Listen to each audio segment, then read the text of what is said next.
Hello, everyone. Welcome to Saturday Sessions. I'm Jacy Moonspirit, and I'll be reading some tarot cards for you today from the Everyday Witch Tarot. It's been kind of a busy week here at Four of Like Kind. We've been doing a lot of things to get the ball rolling and get some change manifested for positive flow and things. It's been very cool. Things that were lost were found. People we didn't expect to communicate did communicate. We've been getting lots of big messages about things to come. So we're going to take a look today and figure out what it is that we're working with. I'm going to use these cards as a fan so I can move some of this smudge over here, clean everything up. All right. Not the intended purpose, but a funny one nonetheless. All right. So I don't have a set spread for today. Just believe that sometimes in life, when you want to manifest a change, you have to be a little spontaneous. So I'm going to be a little spontaneous. I'm getting a 7 cards, so.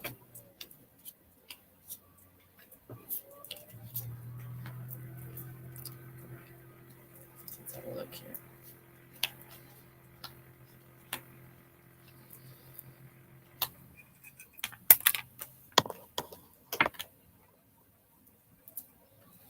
Okay.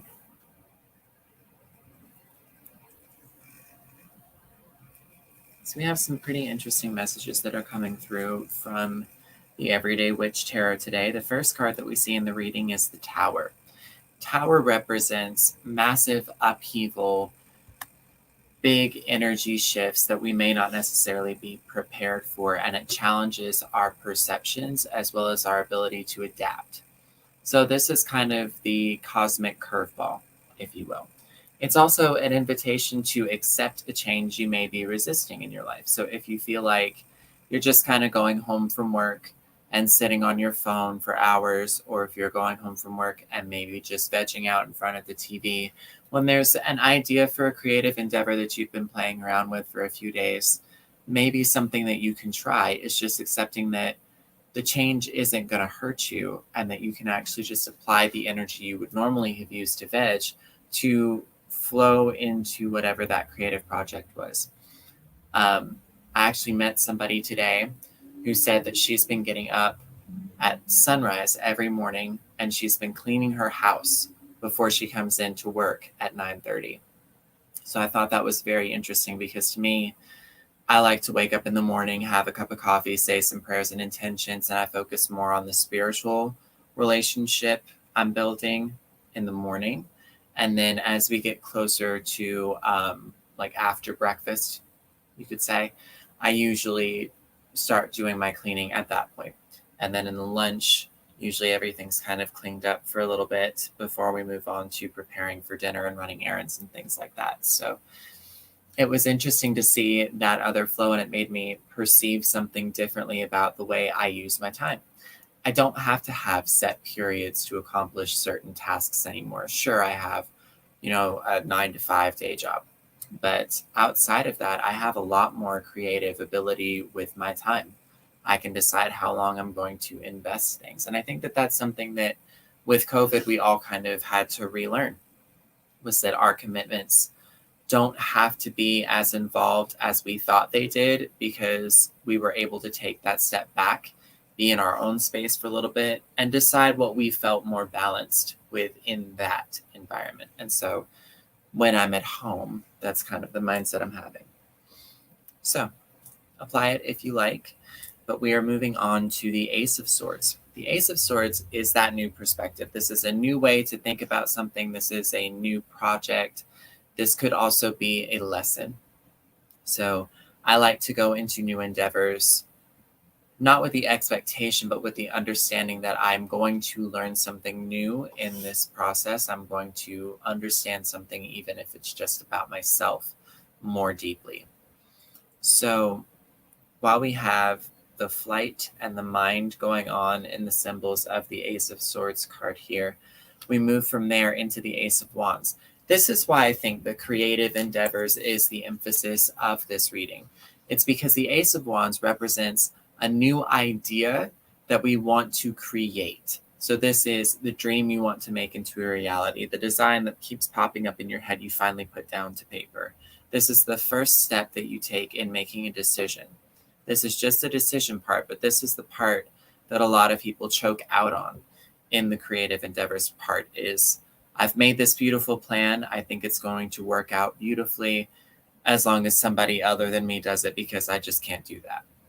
Can't shuts down the Ace of Wands every single time. So let's take a different perspective. Let's go to the Seven of Swords here. The Seven of Swords represents doing what we know is right because it is right, and understanding the difference between making the ethical decision there and choosing to do what's easy. So the Seven of Swords basically calls us out and says, I mean, yeah, you could sit on your phone and you could veg out and it's pretty low vibrational, it's pretty low stress. So yeah, you could do that.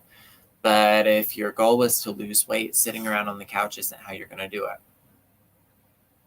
If you sit on your phone all day and don't do anything to make your space more sacred for you, are you really in balance with your space? If you live with other people, are you creating discord instead of harmony in your home by not contributing your time and attention to the people around you? And in creative endeavors, if you choke yourself out with can't, you've kind of hurt yourself, haven't you? Because you didn't give yourself any credit for the things that you've been through in the past that you tried once and maybe didn't like, or tried and realized you had a talent for it. You're not allowing yourself to grow. And as human beings, we all need to learn to grow and develop and support that in other people. Because if the goal wasn't to learn something new, we wouldn't have the ability to have free will, in my opinion, just simply because all of the decisions would be made for us. We'd run the whole script out, nothing would ever change. It's not really the point. Something to think about. Because the Four of Pentacles tells us that we are holding too tightly to something that we probably need to allow to flow. If we bottleneck ourselves with doubts and can'ts, we're not going to see the outcome that we want to actually see, basically. Because if you bottleneck your flow, you limited yourself. And so the possibility of the home you've always dreamed of becoming accessible to you looks completely different now, because you were focused on white picket fence, huge mansion out in the country, guarded security, valet to take the cars in, all of that, when really the home of your dreams was just a bigger kitchen. It's what you're willing to accept that makes the difference here, I think. And it's also allowing yourself to accept that some things don't have to be so micromanaged. This is a good time to think about like pinching pennies. I don't like to pinch pennies, because if I pinch pennies, it proves to the creator that I don't have the faith that I thought I had. It doesn't allow for me to receive all of my blessings, because I'm too focused on the form and not the essence of what it is I'm trying to manifest. And if you save all your money for a rainy day and rent comes due and you decide you just absolutely shouldn't touch that savings, but you have no other option, you've kind of shot yourself in the foot.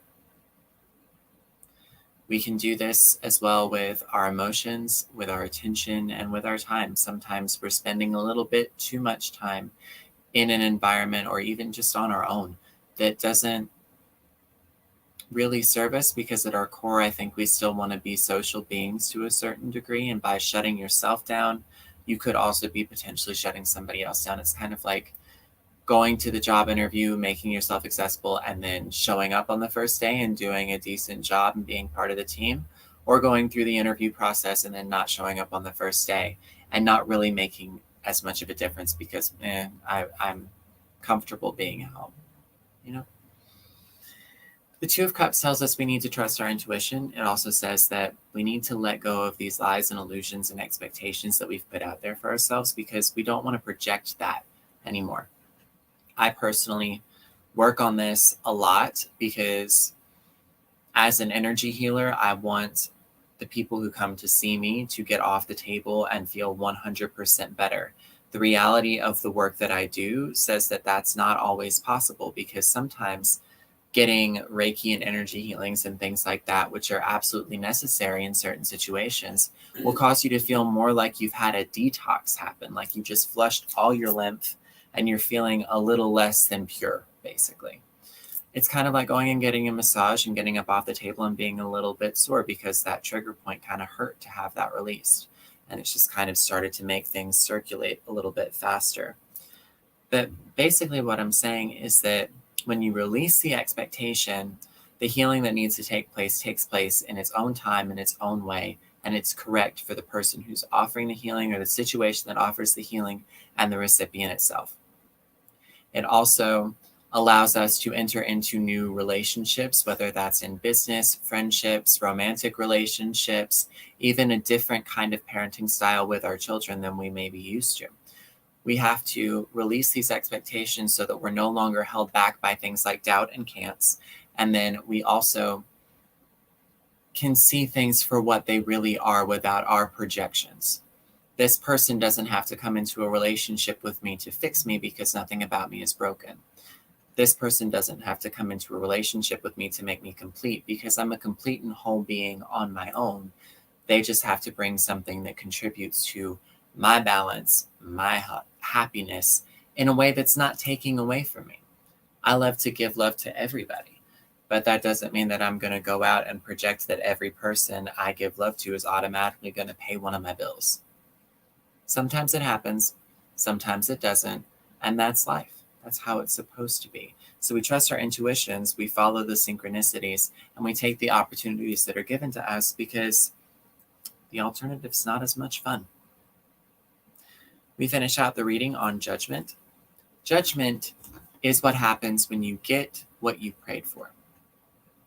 This is the manifestation of what you want to see in the world. So if you entered this reading feeling a little stagnant or a confused mess because you don't know what to do with yourself,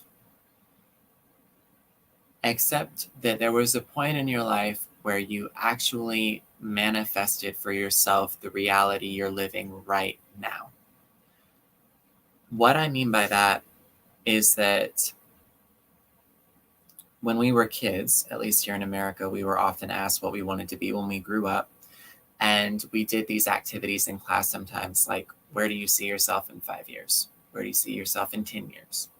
And even now in America, we still use this as a way to gauge somebody's commitment to their goals in job interviews and things. So for me, when somebody asks me that question, I go back to those answers, and I've done a lot of the stuff that I thought I should do, and I did a lot of the stuff that I really wanted to manifest for myself. I've also seen myself go further than I thought I would because I didn't limit myself. I didn't limit myself to a husband or a wife. I actually married a two-spirit. I was hand-fasted to a two-spirit who is male and female. I didn't limit myself to having one child and stopping. I haven't done that. I haven't limited myself to one place.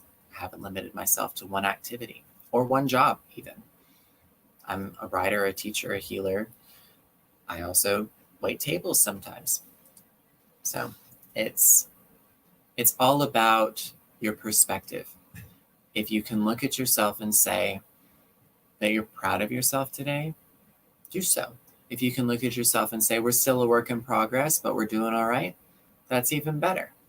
Because at least you're still willing to grow and you're accepting that you're worth the effort. Okay. Do we have any requests for one card readings while we're wrapping this one up?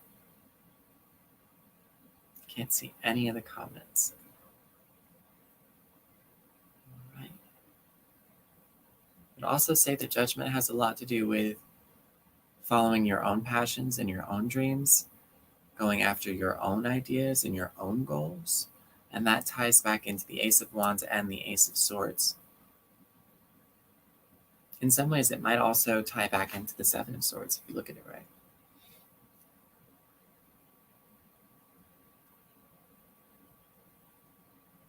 I hope everybody's having a good weekend. I hope everybody had a safe Saturday.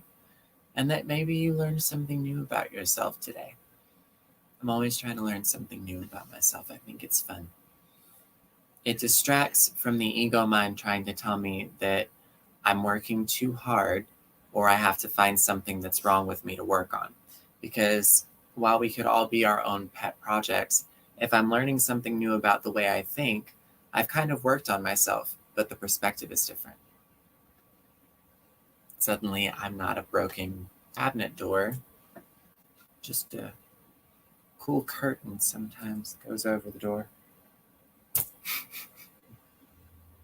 Sometimes I'm just the handle. All right. Last call for 1-card readings today. If anybody would like a free 1 tarot card reading from the Everyday Witch Tarot, you can message in now on our Instagram and Facebook feeds. We're also live on YouTube. All right. So I pulled myself a 1-card reading for my weekend, and my weekend is all about the 3 of Cups. So the 3 of Cups is actually fun. This is a celebratory, magical time where change is not only a good thing, it's prepared for, it's expected, it's accepted, and it flows in a positive, stupendous way. This is like planning your wedding and then finally getting to have that dance with your friends at your reception, or planning that birthday party for your friend and it going off without a hitch. It's also a good time to notice who we're having a good time with, because the 3 of Cups has just as much to do with teamwork and community as it does having fun and having a good time. And for me, I'm always happier when I'm with my family. And so I'm going to have some fun with them this weekend, I think. I'm not going to limit it. I'm not going to take that possibility away from myself. I think it's going to be a good weekend. Lots of creative flow, lots of joy. The cup overfloweth. That is good. All right, y'all. Well, if we have no requests for 1-card readings at the moment, tune in this coming witchy week and get one while it's offered.